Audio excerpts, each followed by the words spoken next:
सतनाम श्री वाहिगुरु साहिब जीओ।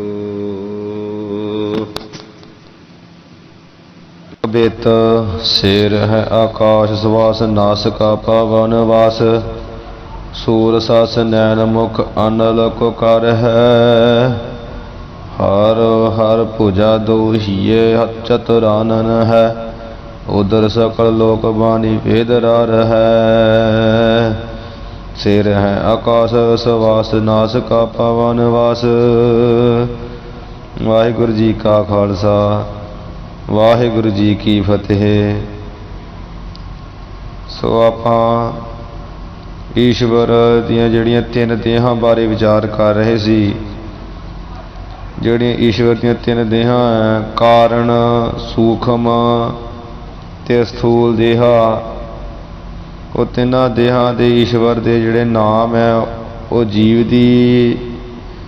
दियां देहां नालों वखरे है। कारण देही का नाम अव्याकृत, सूक्ष्म देही का नाम हिरण्य गर्भ ते जिहड़ी तीसरी देही है वो वैश्वानर जां विराट स्वरूप कह लो। ईश्वर दियां तीन देहां है।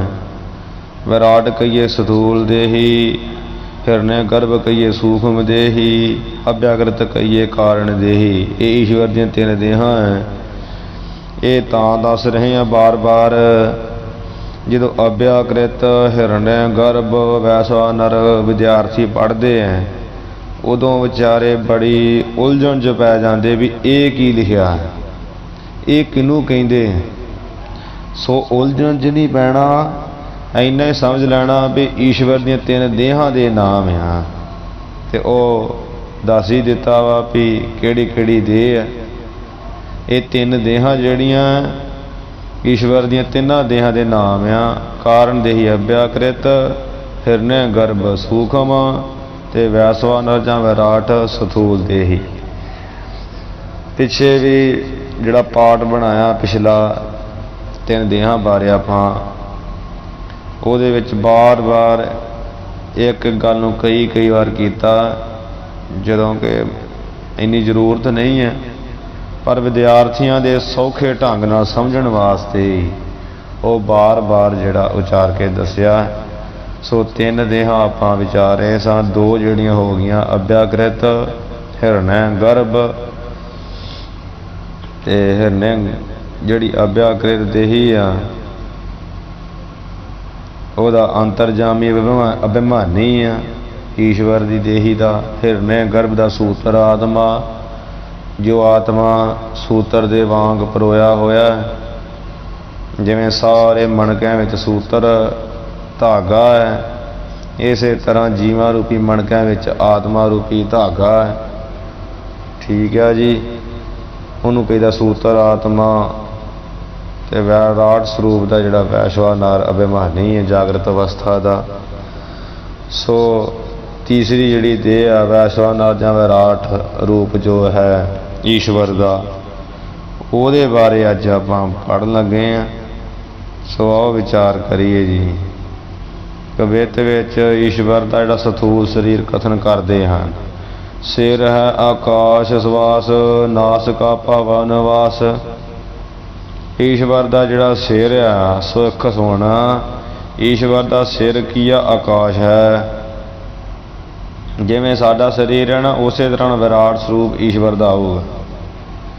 ईश्वर कहिए परमात्मा का ते ईश्वर जो माया सबल सहित है वो ईश्वर का स्वरूप होण कथन कर लगे।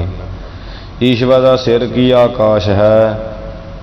नासका जिहड़ा नक आ ते नक विच वास कहिए वसन वाले सवास आ वो की आ पवन हवा है।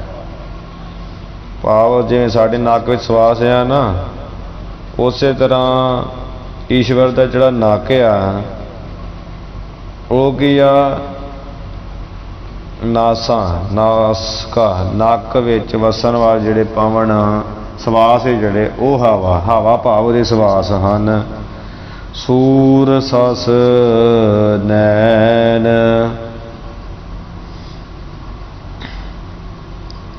सूर सूरज जिहड़ा ते सस चंद्रमा ये उहदे नैन कई नेत्र हन। मुख अनल को कर है, अनल जिहड़ी अग दा ही मूँह उसने मुख कीता होया है, भाव अग ही उहदा मूँह है। अनल को अग नूं ने मुख कर कीता होया है। हर हर भुजा दो हीए चतुरानन है। हर पहले हर दे रारे नूं सिहारी नहीं आ, उहदा अर्थ बनना शिव जी। ਜਿਹੜੇ हर दे रारे नूं सिहारी उहदा बनूगा अर्थ विष्णु। आप शिव जी दे विष्णु ये दोवें उहदियां भुजां बावां रूप हन। हीए चतुरानन है, हिरदा उहदा चार मूहां वाला जो ब्रह्मा ये उहदा हिरदा है।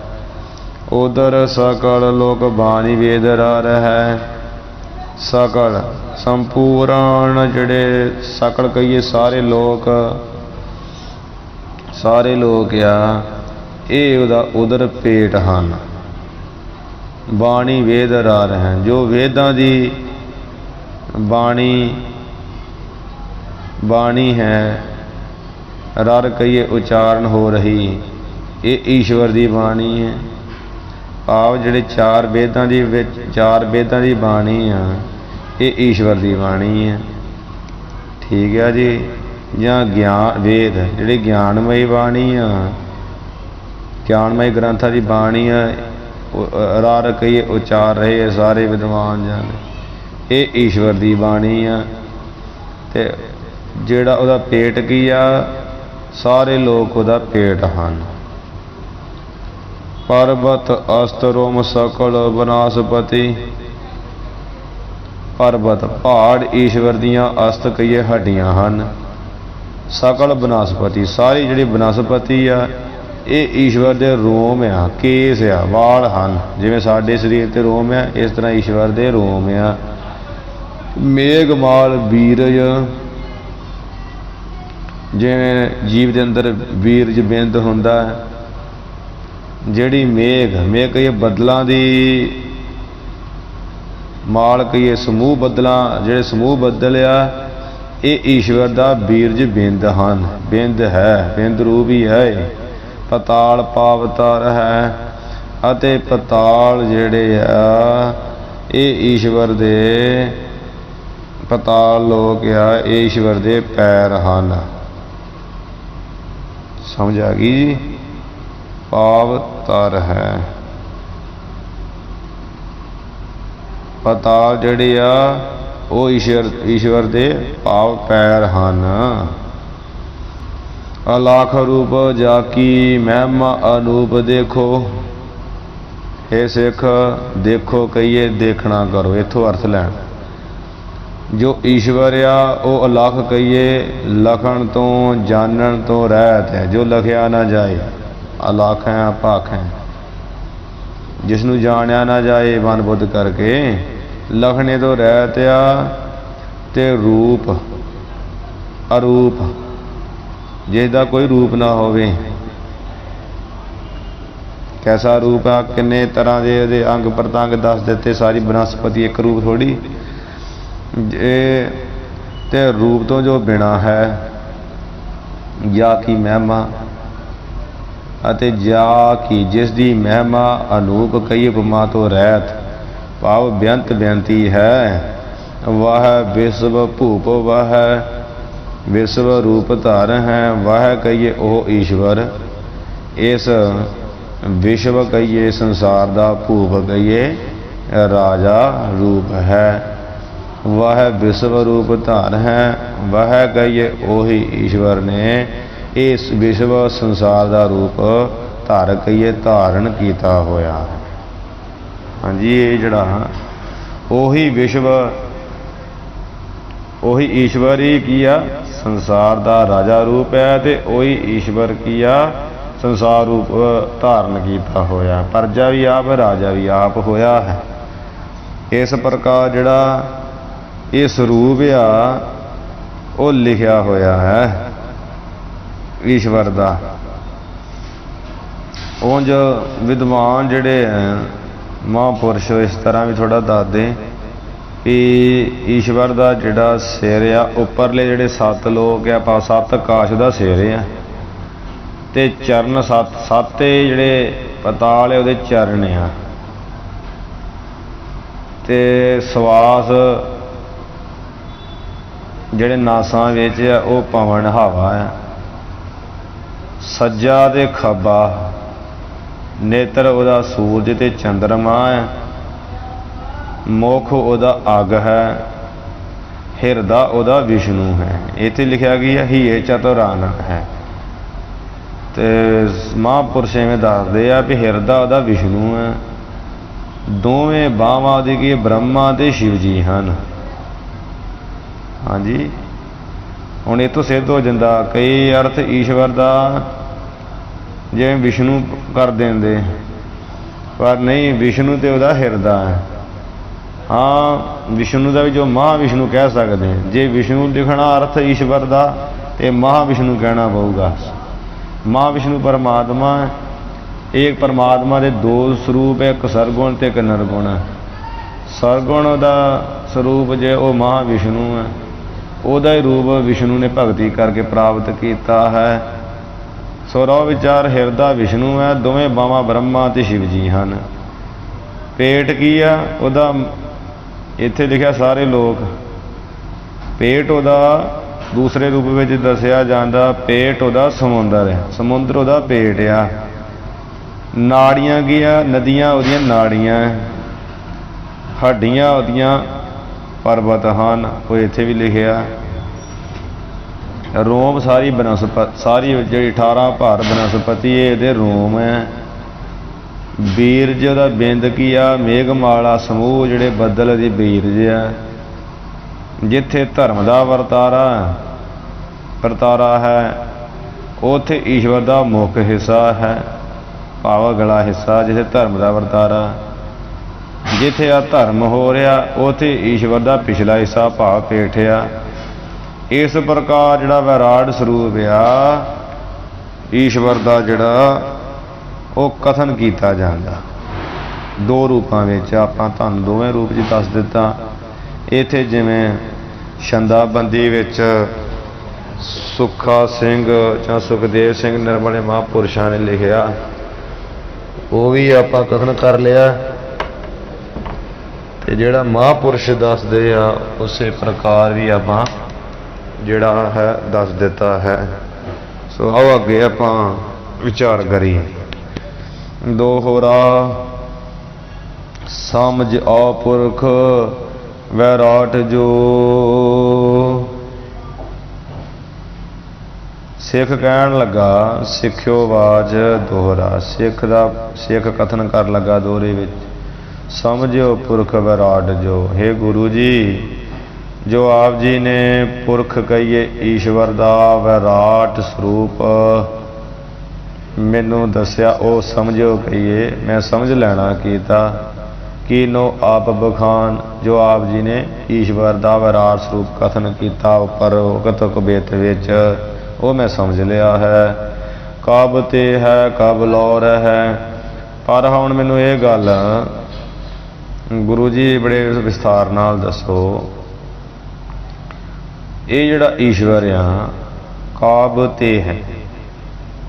काब कहिए कदों तो पैदा होया है, काब लौर है, अते कदों तक अगे रहेगा कहिए सब परमान।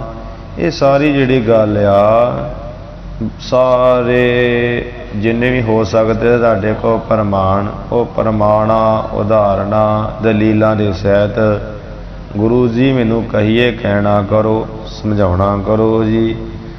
श्री गुरु आवाज, श्री गुरु जी समझाउण वास्ते कथन कर लगे, कहन लगे सुन। दोहरा ब्रह्मा ही की आयु लो। हे सिख, ब्रह्मा दी जिहड़ी आयु कही उम्र आ, उम्र तक ही जाको बधियो प्रमाण। इस गल का जिहड़ा प्रमाण आ बधियो कहिए बनिया होया ब्रह्मा जी की उम्र तक। तू कुछ ਪੁੱਛਿਆ ਨਾ ਕਦੋਂ ਤੱਕ ਈਸ਼ਵਰ ਰਹਿੰਦਾ ਹੈ, ਕਦੋਂ ਤੋਂ ਪੈਦਾ ਹੋਇਆ। ਕਹਿੰਦੇ ਬ੍ਰਹਮਾ ਹੀ ਕੀ ਆਯੂ ਲੋ, ਬ੍ਰਹਮਾ ਜੀ ਦੀ ਉਮਰ ਤੱਕ ਹੀ ਇਸ ਦਾ ਪ੍ਰਮਾਣ ਬਣਿਆ ਹੈ। ਸੁਨ ਅਬ ਤੋ ਸੂ ਕਹਿਤ ਹੋਂ, ਹੇ ਸਿੱਖ ਸੋਨਾ ਕਰ। ਅਬ ਤੂੰ ਸੂ ਹੁਣ ਮੈਂ ਤੇਰੇ ਤਾਈਂ ਕਹਿਤ ਹੋਂ ਕਹੀਏ ਕਹਿੰਦਾ ਹਾਂ, ਜੋ ਹੈ ਸਭੈ ਵਿਧਾਨ, ਜੋ ਸਾਰਾ ਵਿਧਾਨ ਵਿਧੀ ਵਿਧਾਨ ਬਣਿਆ ਹੋਇਆ ਉਹ ਤੈਨੂੰ ਮੈਂ ਕਹਿਣਾ ਹਾਂ। ਸੁਣ ਸਵਈਆ 17 ਲੱਖ ਹਜ਼ਾਰ 28 ਹੈ। ਇਹ ਸਿੱਖ ਜਿਹੜੇ ਬੰਦਗੀ ਵਾਲੇ ਆ ਉਹਨਾਂ ਵੱਲੋਂ ਦੱਸਿਆ ਗਿਆ ਆ ਵੀ ਜਿਹੜਾ ਸਤਜੁਗ ਆ, ਸਤਜੁਗ ਦੀ ਉਮਰ 17 ਲੱਖ 17 ਲੱਖ ਹਜ਼ਾਰ 28,000 ਸਾਲ ਹੈ। ਯੁਗ ਸਤ ਚਹੁ ਪਗ ਜਾਨੋ, ਤੇ ਯੁਗ ਸਤ ਭਾਵ ਸਤ ਯੁਗ ਵਿੱਚ ਜਿਹੜੇ ਆ ਸਤਜੁਗ ਦੇ ਵਿੱਚ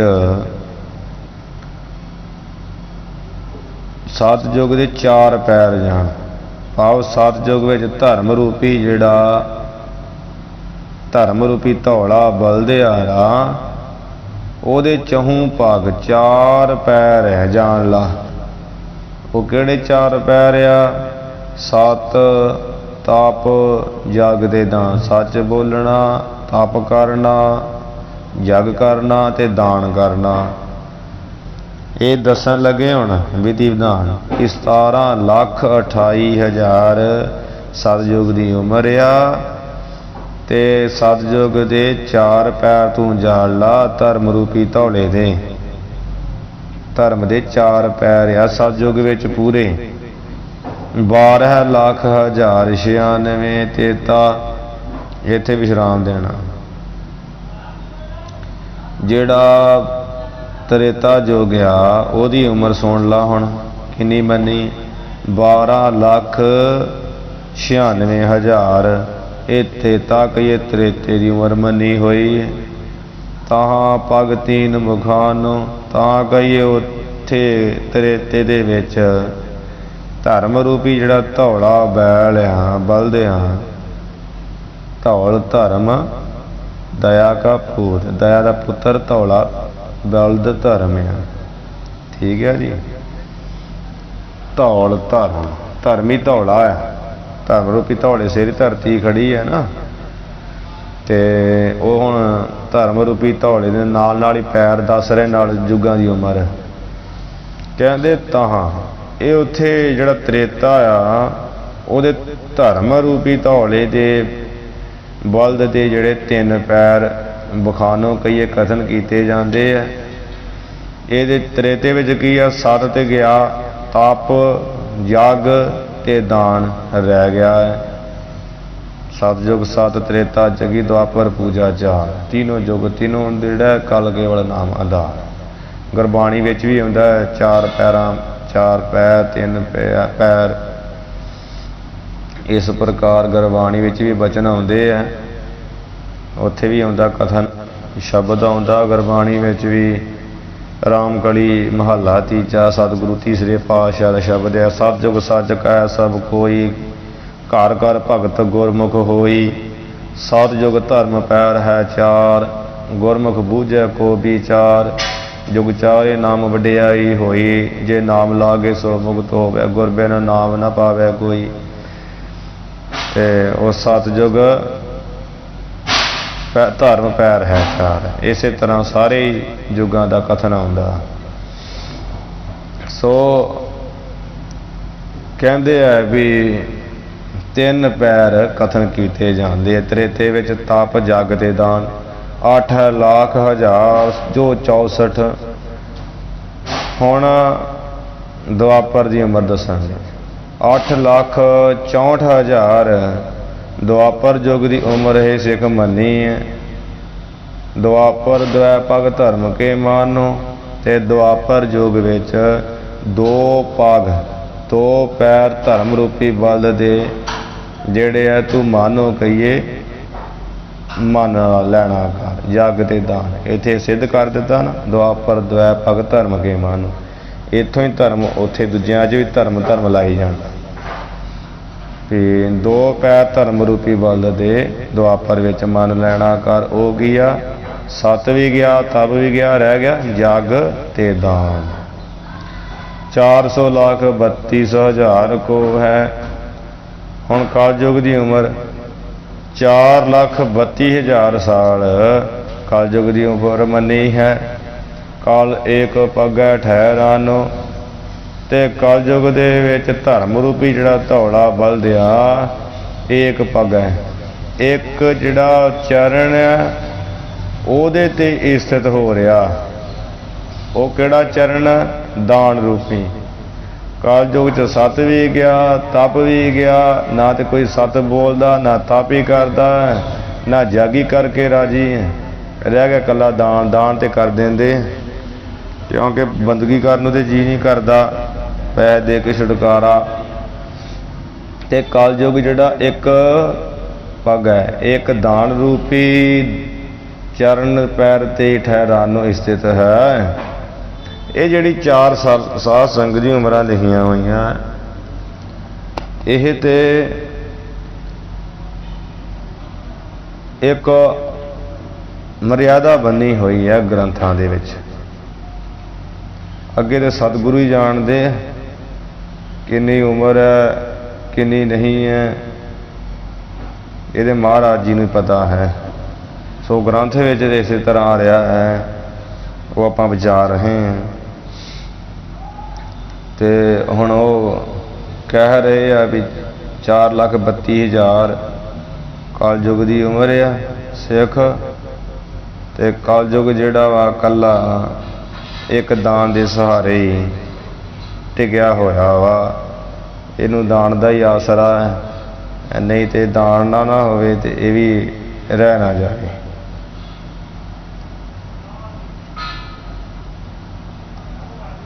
अगे विचारते हैं दोहरा 1,43 वर्ख और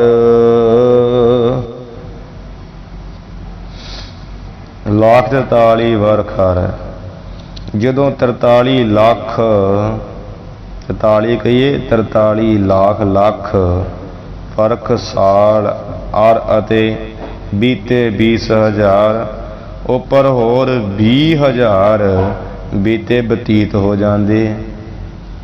भाव की बनता 43 लाख ते 20,000 ये की बनता 4 युगों की उम्र आ। 17,28,000 सतयुग की 12,96,000 त्रेते की 8,64,000 द्वापर की 4,32,000 कलयुग की। भाव ये कितने बन गए 43,20,000 जो बीत जाते हैं चारे युगों की उम्र एक चौंकड़ी जुगन की तद इन्ने समय नूं जुगन की जुगा दी एक चौंकड़ी कहा जाता। तो को कहो विचार हे सिखा ए ते तो को ए तेरे तेरे ताई ए तेनू जुगा की उम्र का विचार बड़ी समझ सूझ नाल सोच के कहया है दसिया है। 43,20,000 की एक चौंकड़ी बनती है। दोहरा ऐसी ऐसी चौंकड़ी इहो जी 43,20,000 दियां जड़ियां इहो जिहियां चौंकड़ियां है। जुग जब जाए 1000 जदों इहो जे जुगां दियां 1000 चौंकड़ियां बतीत जांदियां है। ब्रह्मा जी को एक दिन तदों ब्रह्मा जी दा एक दिन बनदा। तब कहिए निर्धार ये तू निर्धार कहिए निर्णा निश्चय कर ला। तब कही तदों एक दिन कहीदा ब्रह्मा दा ऐसी ऐसी चौंकड़ी जुग जब जाए 1000 जो 1000 बीत जाती। हाँ जी दोहरा जेते जुग को दिन कहो, जिन्ने जुगां दा तेरे ताई चौकड़ियां दे राहीं दिन कहा है, तेती है पुन रात, उन्नी ही फिर उसकी रात। तेती है, तेती कहवा उतनी ही पुन कहिए फिर उसकी रात है। मतलब समझ लो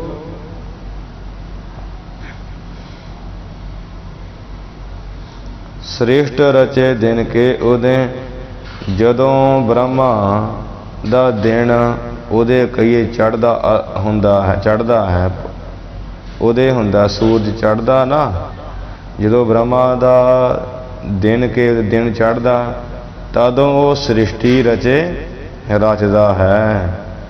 रात प्रलय होया जात, जदों रात पै जाती है ब्रह्मा दी तदों प्रलय परलो महापरलो हो जात जाती है। इत्थे हुण तुसीं ये समझ लो भाव के 1000 जुगां दा दिन भाव 12 घंटे, जिवें साडा दिन ते रात है ना 24 घंटे, समझ लो ब्रह्मा दी 1000 चौंकड़ी बीत जावे किदां 43,20,000 एक चौंकड़ी। समझ गए तुसीं? इन्ने 43,20,000 वर्ख बीत जे उहदी एक चौंकड़ी बनदी है। इहो जी 1000 चौंकड़ी बीत जावे ते ब्रह्मा दा एक दिन, ते इहो जी 1000 चौंकड़ी होर बीत जावे ब्रह्मा दी रात, भाव 2000 चौंकड़ी दा ब्रह्मा दा दिन रात भावे एक दिन बनदा जी। जदों 1000 चौंकड़ी गल की है, वो सृष्टि विच जीवां नूं रचदा रहिंदा। हाँ जी 1000 चौंकड़ी वो गल की रात पै जाती है, सौंदा आ ते उदों सृष्टि की लैता कर देंदा, परले हो जात। महापरले नहीं हुंदी, इत्थे परले हुंदी है, भाव वो जिन्ने बनाउंदा सारे नाश कर देंदा, अपने वालों जीवां दी परले कर देंदा, आदि अपनी परले नहीं हुंदी। उदों रात जदों हुंदी तो परले हो जाती है। हाँ जी दोहरा ब्रह्मा ही के दिवस को, ब्रह्मा जी दे जड़े दिवस को, ब्रह्मा दे दिन नूं ब्रह्मा ही गे ब्रह्मा जी दे देवन नूं कल्प कहे सब तात, तात कहिए प्यारे सिख सारे जड़े आ कल्प कहंदे, सारे विद्वान महापुरुष कल्प कहंदे, भाव इतने समय का नाम एक कल्प आ। मुख दी गल 1000 चौंकड़ी बीतियां 43,20,000 की एक चौंकड़ी आ, ते इहो जी 1000 चौंकड़ी बीत जावे ब्रह्मा दा दिन, भाव 2000 बीत जावे ब्रह्मा दा रात दिन, ओनू कहीदा है कल्प। ये ब्रह्मा दा ये एक दिन बनदा, ये ब्रह्मा दे एक दिन नूं जिहड़े आ कल्प किया जांदा, इहदा नाम कल्प आ। जा मह 14 इंद्र है जा मह, जिस एक कल्प दे समय विच ही जिहड़े स्वर्गपुरी दे इंद्र राजा है, भाव इंद्र राजे 14 इंद्र राजे हो जाते हैं। राज करत मिट जात, राज करदियां करदियां मिट जाते, नाश हो जाते हैं। ब्रह्मा दे एक कल्प दे विच ना भाव एक दिन दे विच 14 जिहड़े इंद्र देवते आ वो राज करदियां करदियां मिट जाते।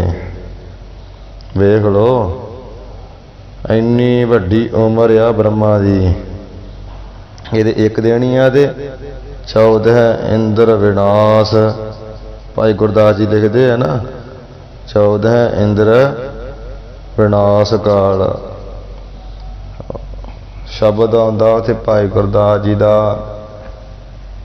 वार 12वीं विच, वड्डी आरजा इंद्र दी इंद्रपुरी विच राज कमावे 14 इंद्र विनाश काल। ਆ ਜਦੋਂ 14 ਇੰਦਰਾਂ ਦਾ ਵਿਨਾਸ਼ ਕਾਲ ਨਾਸ ਹੋ ਜਾਂਦਾ ਹੈ, ਬ੍ਰਹਮੇ ਦਾ ਇੱਕ ਦਿਵਸ ਵਿਹਾਰ ਹੈ। ਬ੍ਰਹਮੇ ਜੀ ਦਾ ਇੱਕ ਦਿਨ ਬੀਤਦਾ ਜਿਹਨੂੰ ਕਲਪ ਕਿਹਾ ਜਾਂਦਾ। ਤੇ ਧੰਦੇ ਹੀ ਬ੍ਰਹਮਾ ਮਰੈ, ਲੋਮਸ ਦਾ ਇੱਕ ਰੋਮ ਸਜਾ ਹੋਇਆ ਹੈ। ਆ ਧੰਦੇ ਤੇ ਬ੍ਰਹਮਾ ਜਿਹੜਾ ਜਗਤ ਦੇ ਰਚਣ ਦਾ ਧੰਦਾ ਕਰਦਾ ਕਰਦਾ ਹੀ ਮਰ ਜਾਂਦਾ। ਕਹਿੰਦੇ ਉਦੋਂ ਲੋਮਸ ਜਿਹੜਾ ਨਾਮੇ ਲਿਖੀ ਆ, ਉਹ ਦਾੜੀ ਦਾ ਜਾਂ ਸਰੀਰ ਦਾ ਇੱਕ ਰੋਮ ਪੁੱਟ ਦਿੰਦਾ ਕਿ ਮੇਰਾ ਪਿਓ ਰੋਜ਼ ਹੀ ਮਰਦਾ ਹੈ, ਭੱਦਣ ਕੌਣ ਪਿਆ ਕਰਾਵੇ। ਉਹ ਜਿਹੜੇ ਭੱਦਣ ਕਰਾਉਂਦੇ ਆ ਨਾ ਹਿੰਦੂ ਮਤ ਵਿੱਚ, ਕੇਸ ਜੇ ਪੁੱਟਦੇ ਆ, ਕੇਸ ਜੇ ਕਟਾ ਲੈਂਦੇ ਜਦੋਂ ਕੋਈ ਪਿਤਾ ਚੜ੍ਹਾਈ ਕਰ ਜੇ। ਆਪਾਂ ਵੇਖਦੇ ਹੀ ਆ ਜਦੋਂ ਕਟੋਰਾ ਜਿਹਾ ਭੰਨਦੇ ਆ ਸਿਰ ਵਾਲੇ ਪਾਸੇ, ਉਹ ਭੱਦਣ ਕਰਾਇਆ ਹੁੰਦਾ। ਧੰਦੇ ਹੀ ਬ੍ਰਹਮਾ ਮਰੇ, ਲੋਮ ਸਰੀਖੀ ਇੱਕ ਵਾਰ ਰੋਮ ਪੁੱਟ ਦਿੰਦਾ। ਕਹਿੰਦਾ ਵੀ ਇੰਦਰ ਤੇ ਰੋਜ਼ ਹੀ ਬ੍ਰਹਮਾ ਤੇ ਰੋਜ਼ ਹੀ ਮਰਦਾ, ਤੇ ਕਿੱਡੀ ਵੱਡੀ ਉਮਰ ਆ ਬ੍ਰਹਮਾ ਦੀ, ਤੇ ਲੋਮ ਸਰੀਖੀ ਨਹੀਂ ਮਰਦਾ, ਉਹ ਇੱਕ ਰੋਮ ਪੁੱਟ ਦਿੰਦਾ। ਉਦੋਂ ਸ਼ੇਸ਼ ਮਹੇਸ਼ ਵਖਾਣੀਆਂ ਨਾ ਚਰਨਜੀਵ ਹੋਏ ਸਾਂਧ ਨਾ ਆਵੈ। ਸ਼ੇਸ਼ ਨਾਗ ਮਹੇਸ਼ ਸ਼ਿਵ ਜੀ ਇਹ ਉਤੋਂ ਵੱਡੀ ਉਮਰ ਦੇ ਕਹੇ ਜਾਂਦੇ ਆ। ਐਡੀ ਵੱਡੀ ਉਮਰ ਹੋ ਕੇ ਉਹਨੂੰ ਸ਼ਾਂਤੀ ਨਹੀਂ ਹੁੰਦੀ। ਇਹ ਜਿਹੜੇ ਆ ਬ੍ਰਹਮਾ ਦੀ ਜਿੱਥੇ ਉਮਰ ਸਮਾਪਤ ਹੁੰਦੀ ਹੈ ਨਾ, ਉੱਥੇ ਵਿਸ਼ਨੂੰ ਜੀ ਦਾ ਇੱਕ ਦਿਨ ਹੁੰਦਾ। ਜਿੱਥੇ ਵਿਸ਼ਨੂੰ ਜੀ ਦੀ ਸਮਾਪਤ ਹੁੰਦੀ ਉਮਰ, ਉੱਥੇ ਸ਼ਿਵ ਜੀ ਦਾ ਹੀ ਦਿਨ ਬਣਦਾ। ਇਸ ਤਰ੍ਹਾਂ ਨਾਨਕ ਪ੍ਰਕਾਸ਼ ਦੀ ਕਥਾ ਹੁੰਦੀ ਹੈ। ਜਿੱਥੇ ਤਿੰਨੇ ਸਮਾਪਤ ਹੋ ਜਾਂਦੇ, ਉੱਥੇ ਮਾਇਆ ਦਾ ਕਸ਼ੈਨੀ ਜਿਹੜਾ ਬਤੀਤ ਹੁੰਦਾ, ਕਸ਼ੈਨ ਆਖਰੀ ਝਮੱਕੇ ਮਾਤਰ ਮਨ, ਉਹ ਪਰਮੇਸ਼ਰ ਦਾ ਕੀ ਅੰਤ ਲਿਆ ਜਾ ਸਕਦਾ।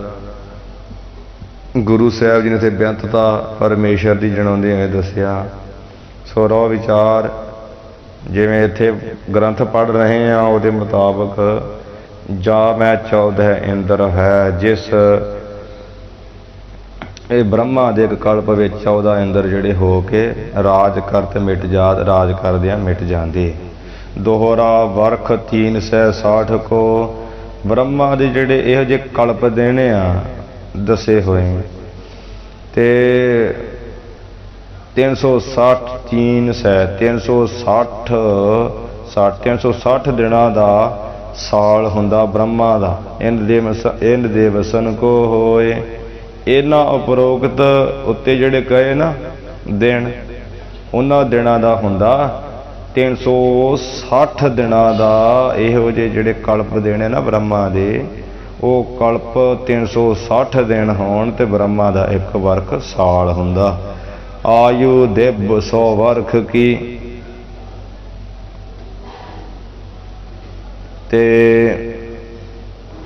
ਵੇਖੋ ਰਾਤ ਦਿਨ ਨੂੰ ਮਿਲਾ ਕੇ ਇੱਕ ਕਲਪ ਕਹਿ ਦਿੰਦੇ, ਤੇ ਉਹ ਜੇ ਕਲਪ ਦਿਨ 360 ਹੋਣ ਤੇ ਬ੍ਰਹਮਾ ਦਾ ਇੱਕ ਸਾਲ। ਉਸ ਇੱਕ ਸਾਲ ਨੂੰ ਬ੍ਰਹਮਾ ਜੀ ਦੇ ਜਿਹੜੇ ਦਿਨਾਂ ਦਾ ਸਾਲ ਆ, ਉਹਨੂੰ ਕਹਿੰਦਾ ਦਿਵ। ਦਿਵ ਭਾਵ ਵੱਡਾ, ਦਿਵ, ਇਹਨੂੰ ਦਿਵ ਕਹੀਦਾ। ਯਾਦ ਰੱਖਣ ਵਾਲੀਆਂ ਗੱਲਾਂ ਇਹ ਬ੍ਰਹਮਾ ਦੇ ਰਾਤ ਦਿਨ ਨੂੰ ਕਹਿੰਦਾ, ਇੱਕ ਦਿਨ ਨੂੰ ਕਹਿੰਦਾ ਕਲਪ। ਇਹੋ ਜਿਹੇ ਕਲਪ ਦਿਨਾਂ ਦੇ 360 ਦਿਨ ਹੋ ਜਾਣ ਤੇ ਇੱਕ ਬ੍ਰਹਮਾ ਦਾ ਸਾਲ, ਉਸ ਸਾਲ ਨੂੰ ਕਹਿੰਦਾ ਦਿਵ। ਆਯੂ ਦਿਵ 100 ਵਰਖ ਕੀ, ਕਹਿੰਦੇ ਇਸ ਤਰ੍ਹਾਂ ਬ੍ਰਹਮਾ ਜੀ ਦੀ ਜਿਹੜੀ ਆਯੂ ਉਮਰ ਆ, ਉਹ ਦਿਵ ਕਿੰਨੀਆਂ? ਦਿਵ 100 ਵਰਖ ਕੀ, 100 ਦਿਵ ਵਰਖ ਦੀ ਆ। ਹਿਸਾਬ ਕਿਤਾਬ ਨਹੀਂ ਹੋਣਾ, ਕੋਈ ਕੰਪਿਊਟਰ ਵੀ ਨਹੀਂ ਚੱਲਣਾ ਇੱਥੇ, ਕੋਈ ਕੈਲਕੂਲੇਟਰ ਨਹੀਂ ਚੱਲਣਾ, ਆਉਣਾ ਹੀ ਨਹੀਂ। 100 ਦਿਵ ਵਰਖ ਦੀ ਬ੍ਰਹਮਾ ਦੀ ਉਮਰ ਆ। ਬ੍ਰਹਮਾ ਜੂ ਕੀ ਜੋਏ ਕਹੀਏ ਉਮਰ, ਜੋ ਬ੍ਰਹਮਾ ਜੀ ਦੀ ਉਮਰ ਆ, ਜਾਂ ਬ੍ਰਹਮਾ ਜੂ ਕੀ, ਬ੍ਰਹਮਾ ਜੀ ਦੀ 100 ਦਿਵ ਵਰਸ਼ਾਂ ਦੀ ਉਮਰ ਜੋਏ ਕਹੀਏ। ਦੇਖਣਾ ਕਰੋ, ਦੇਖੋ ਭਾਈ, ਜਾਣ ਲੋ। ਦੋਹਰਾ ਬ੍ਰਹਮਾ ਜੂ ਕੇ ਜਨਮ ਤੇ, ਬ੍ਰਹਮਾ ਜੀ ਦੇ ਜਨਮ ਤੋਂ ਪ੍ਰਗਟ ਹੋਤ ਸੰਸਾਰ। ਇਹ ਸੰਸਾਰ ਪ੍ਰਗਟ ਪੈਦਾ ਹੁੰਦਾ। ਉੱਪਰ ਕੀ ਗਿਆ? ਦਿਨ ਵੇਲੇ ਸ੍ਰਿਸ਼ਟੀ ਰਚਦਾ, ਰਾਤ ਵੇਲੇ ਪਰਲੇ ਕਰ ਦਿੰਦਾ। ਇੱਥੇ ਕੀ ਭੇਦ ਰੱਖ ਦਿੱਤਾ? ਬ੍ਰਹਮਾ ਜੀ ਕੇ ਜਨਮ ਤੇ, ਬ੍ਰਹਮਾ ਜੀ ਦੇ ਜਨਮ ਤੋਂ ਸੰਸਾਰ ਪੈਦਾ ਹੁੰਦਾ। ਇੱਥੋਂ ਅਰਥ ਇਹ ਸਮਝ ਲੈਣਾ, ਆ ਜਦੋਂ ਬ੍ਰਹਮਾ ਪੈਦਾ ਹੋ ਜਾਂਦਾ ਉਦੋਂ ਸ੍ਰਿਸ਼ਟੀ ਉਹ ਰਚਣ ਲੱਗ ਪੈਂਦਾ। ਉਹਦੇ ਜਨਮ ਤੋਂ ਹੀ ਸੰਸਾਰ ਇਹ ਪੈਦਾ ਹੁੰਦਾ, ਪ੍ਰਗਟ ਹੁੰਦਾ। ਮਹਾਪਰਲਵ ਹੈ ਮਰਨ ਤੇ। ਹਾਂ, ਰਾਤ ਸੌਂਦਿਆਂ ਤੇ ਪਰਲੇ ਕਰਦਾ ਨਾ ਜੀਵਾਂ ਦੀ, ਮਟਾਉਂਦਾ। ਪਰ ਜਦੋਂ ਆਪ ਵੀ ਮਰ ਜਾਂਦਾ ਉਦਣ ਮਹਾਪਰਲੈ, ਵੱਡੀ ਪਰਲੋਂ ਹੋ ਜਾਂਦੀ ਆ, ਜਿੱਥੇ ਆ ਜਿਹੜੀ ਸ੍ਰਿਸ਼ਟੀ ਰਚਦਾ ਨਾ ਜੀਵ, ਸਮੁੰਦਰ ਪਰਮੇਸ਼ਰ ਦੀ ਆਗਿਆ ਨਾਲ, ਬਨਸਪਤੀ, ਪਹਾੜ, ਸਮੁੰਦਰ, ਨਦੀਆਂ, ਨਾਲੇ, ਇਹ ਸਾਰੇ ਮਹਾਂਪਰਲੇ ਹੋ ਜਾਂਦੀ ਹੈ ਬ੍ਰਹਮਾ ਜੀ ਦੇ ਮਰਨ ਦੇ ਨਾਲ। ਯਹ ਬਾਤ ਨਿਰਧਾਰ, ਯਹ ਬਾਤ, ਇਹ ਜਿਹੜੀ ਗੱਲ ਆ, ਇਹ ਸਿੱਖ ਤੂੰ ਨਿਸ਼ਚੈ ਕਰ ਲਾ, ਨਿਰਣੈ ਪੂਰਵਕ ਸਮਝ ਲਾ। ਦੋਹਰਾ ਕਹੋ ਕਹਾਂ ਲਗ ਈਸ਼ ਕੀ। ਇਹ ਸਿੱਖ, ਮੈਂ ਤੈਨੂੰ ਜਿਹੜੀ ਈਸ਼ਵਰ ਦੀ ਕਹਾਂ ਲਗ, ਕਹਾਂ ਕਿੱਥੋਂ ਤੱਕ ਜਿਹੜੀ ਵਿਚਾਰ ਕਹਾਂ, ਮਾਇਆ ਕੋ ਵਿਸਥਾਰ, ਜਿਹੜੀ ਈਸ਼ਵਰ ਦੀ ਮਾਇਆ ਦਾ ਵਿਸਥਾਰ ਆ, ਪਰਮੇਸ਼ਰ ਦੀ ਮਾਇਆ ਦਾ ਜੋ ਵਿਸਥਾਰ ਆ, ਉਹ ਮਹਾਂਵਿਸ਼ਨੂੰ ਪਰਮੇਸ਼ਰ, ਉਹਦੀ ਮਾਇਆ ਦਾ ਜੋ ਵਿਸਥਾਰ ਆ, ਉਹ ਮੈਂ ਤੈਨੂੰ ਕਿੱਥੋਂ ਤੱਕ ਕਹਾਂ। ਇਹ ਤੇ ਤੈਨੂੰ ਦੱਸਿਆ ਨਾ, ਇੰਨੀ ਉਮਰ ਉਨੀ ਉਮਰ ਆ। ਉਹ ਬ੍ਰਹਮਾ ਦੀ ਉਮਰ ਦਾ ਅੰਤ ਕੋਈ ਨਹੀਂ। ਸ਼ਿਵ ਜੀ ਆਉਂਦੇ ਆ, ਵਿਸ਼ਨੂੰ ਜੀ ਆਉਂਦੇ ਆ, ਉਹਨਾਂ ਦੀ ਉਮਰ ਦਾ ਤਾਂ ਕੋਈ ਅੰਤ ਹੀ ਨਹੀਂ। ਜਦੋਂ ਉਹ ਸਮਾਪਤ ਹੋ ਜਾਂਦੇ ਤੇ ਮਾਇਆ ਦੇ ਕੋਈ ਛਿਨ ਹੁੰਦਾ, ਅੱਖ ਦਾ ਝਮਕਾ ਮਾਤਰ ਆ। ਇਸ ਤਰ੍ਹਾਂ ਉਹ ਈਸ਼ਵਰ ਦੀ ਤੇ ਗੱਲ ਕੀ ਕਹਾਂ, ਉਹਦੀ ਮਾਇਆ ਕੋ, ਜੋ ਮਾਇਆ ਦਾ ਵਿਸਥਾਰ ਉਹਦਾ ਹੀ ਨਹੀਂ ਦੱਸ ਸਕਦਾ ਕੋਈ, ਕਿੱਥੋਂ ਤੱਕ ਕਹਾਂ। ਤਾਂ ਹੀ ਤੇ ਸੰਖੇਪ ਸੋ, ਇਸੇ ਕਰਕੇ ਤਾਂ ਹੀ ਦੇ ਉਸ ਵਿੱਚੋਂ ਜਿਹੜਾ ਸੰਖੇਪ ਸੋਂ, ਬੜੇ ਸੰਖੇਪ ਭਾਵ ਭਲੀ ਪ੍ਰਕਾਰ, ਥੋੜੇ ਕੁ ਮਾਤਰ ਤੇਰੇ ਤਾਈਂ ਕਹਿ ਕਛ ਕੀਓ ਵਿਚਾਰ। ਕਛ ਕੁਝ ਕੁ ਜਿਹੜੇ ਵਿਚਾਰ ਕਹਿ ਕਰਕੇ ਕਥਨ ਕੀਓ ਕਿ ਕੀਤੇ ਹਨ। ਤਾਂ ਹੀ ਤੇ ਉਹ ਮਾਇਆ ਜਿਹੜੀ ਈਸ਼ਵਰ ਦੀ ਹੈ ਨਾ, ਉਹਦੇ ਵਿਸਥਾਰ ਬਿਆਨ ਤੇ ਆ, ਉਹਦੇ ਵਿੱਚੋਂ ਕੁਝ ਥੋੜਾ ਕੁ ਮਾਤਰ ਤੈਨੂੰ ਵਿਚਾਰ ਕਰਕੇ ਕਿਹਾ ਹੈ। ਦੋਹਰਾ ਤਤ ਪਦ ਈਸ਼ਵਰ ਸੋ ਕੋ ਕਹਿਓ। ਇਹ ਸਿੱਖ, ਇਹ ਤੈਨੂੰ ਤਤ ਪਦ ਦਾ ਜਿਹੜਾ ਵਾਚਕ ਈਸ਼ਵਰ ਆ ਜਾਂ ਈਸ਼ ਆ, ਉਹਦਾ ਬਾਰੇ ਤੈਨੂੰ ਥੋੜਾ ਕਿਹਾ ਹੈ। ਤੋਹੇ ਸਕਲ ਵਿਸਥਾਰ, ਤੋਹੇ ਕਹੀਏ ਤੈਨੂੰ ਸਾਰਾ ਜਿਹੜਾ ਵਿਸਥਾਰ ਆ, ਤਤ ਪਦ ਦਾ ਵਾਚਕ ਈਸ਼ਵਰ ਬਾਰੇ ਕਹਿਓ, ਦੱਸਿਆ, ਕਹਿਣਾ ਕੀਤਾ। ਜੋ ਸ਼ਾਮ ਵੇਦ ਦਾ ਮਹਾਵਾਗ ਆ, ਤਤਵਮਸੀ ਤੇ ਤਤਪਦ ਹੈ, ਉਹ ਤਤਪਦ ਦਾ ਵਾਚਕ ਈਸ਼ਵਰ ਆ, ਉਹਦੇ ਤੈਨੂੰ ਮੈਂ ਵਿਸਥਾਰ ਜਿੰਨਾ ਕੁ ਮੈਨੂੰ ਸਮਝ ਆ ਉਹ ਤੈਨੂੰ ਕਿਹਾ ਹੈ। ਆਪ ਸੁਣ ਤਵੰ, ਇਹ ਤਵੰ ਪੜ੍ਹੀ ਦਾ ਸੰਸਕ੍ਰਿਤ ਵਿੱਚ, ਉਹ ਕਈ ਵਾਰੀ ਮੁੱਖੋਂ ਪੜ੍ਹਿਆ ਜਾਂਦਾ, ਪੰਜਾਬੀ ਵਿੱਚ ਤੇ ਤਵੰਗ, ਤਵੰਗ ਇਹੀ ਪੜ੍ਹਨਾ। ਆਪ ਸੁਣ ਤਵੰਗ ਪਦ ਜੀਵ ਕੋ, ਹੁਣ ਤੂੰ ਸੁਣਨਾ ਕਰ ਜਿਹੜਾ ਸ਼ਾਮ ਵੇਦ ਦਾ ਦੂਸਰਾ ਪਦ ਹੈ ਤਵਮ ਪਦ, ਤੇ ਤਵਮ ਪਦ ਦਾ ਵਾਚਕ ਆ ਜੀਵ। ਉਹ ਜੀਵ ਦੇ ਬਾਰੇ ਸੁਣਨਾ ਕਰ। ਜਿਉ ਨਾਸ ਹੈ ਸੰਸਾਰ, ਜੇ ਤੇ ਤਵਮ ਪਦ ਦਾ ਜਿਹੜਾ ਵਾਚਕ ਜੀਵ ਆ, ਜੇ ਤੇ ਤੂੰ ਸੁਣਨੇ ਕਰਕੇ ਤੇਰੇ ਅੰਦਰੋਂ ਇਹ ਜਿਹੜਾ ਸੰਸਾਰ ਦੀ ਪ੍ਰਤੀਤੀ ਹੋ ਰਹੀ ਆ, ਸੰਸਾਰ ਦੇ ਨਾਲ ਤੇਰੀ ਪ੍ਰੀਤ ਪੈ ਰਹੀ ਹੈ, ਇਹ ਨਾਸੇ ਕਹੀਏ ਨਾਸ ਹੋ ਜਾਵੇ। ਇਹ ਤੋਂ ਤੇਰਾ ਮੋਹ ਟੁੱਟ ਜੇ ਵੀ ਇਹ ਜਿਹੜਾ ਜੀਵ ਆ, ਈਸ਼ ਆ, ਇਹਦੇ ਕਲਪਤ ਮਾਤਰ ਆ, ਅਸਲ ਵਿੱਚ ਬ੍ਰਹਮ ਹੀ ਬ੍ਰਹਮ ਹੈ ਸਾਰੇ ਪਾਸੇ। ਇਹ ਸੰਸਾਰ ਜੋ ਨਾਸੈ ਕਹੀਏ ਨਾਸਵੰਤ ਆ, ਜਗ ਰਚਨਾ ਝੂਠ ਆ, ਇਹ ਤੇਰੇ ਅੰਦਰੋਂ ਵੀ ਨਾਸ ਹੋ ਜਾਵੇ। ਝੂਠਾ ਨਾਸ ਹੀ ਹੋ ਜਾਣਾ ਚਾਹੀਦਾ। ਜੇ ਝੂਠ ਅੰਦਰ ਰਵੇ ਤੇ ਫਿਰ ਝੂਠੇ ਹੋ ਜਾਈਦਾ। ਸੱਚ ਦੀ ਪ੍ਰਤੀਤੀ ਤੈਨੂੰ ਸੰਸਾਰ ਦੀ ਜਿਹੜੀ ਹੈ इथों हट के सच जो ब्रह्म है उहदे विच तेरी प्रीति हो जाए, इस संसार वालों तेरी प्रीति जिवें नाश हो जाए। अब सुन हुण तू सुनना कर, जिहड़ा शाम वेद दा त्वम पद है त्वंग पद है उहदा वाचक जो जीव है उहदे बारे। सो आपां इहदे बारे पढ़ांगे कल। इत्थे जिहड़ा एत तत् पद पदार्थ, जिहड़ा तत् पद है भाव ईश्वर है, ईश्वर के संबंध विच जो कथन किया गुरुदेव ने ग्रंथ के राही इति कई इत्थे समाप्त होंदा। त्वम पद बारे कल आपां विचार करांगे। हुण अखीरलियां पंक्तियां पढ़ के इत्थे समाप्ति है। तत्पद ईश्वर को कह्यो तोहे सकल विस्तार, अब सुन त्वम त्वंग पद जीव को ज्यो न सह संसार। एत तात पद पदार्थ। वाहिगुरु जी का खालसा वाहिगुरु जी की फतेह।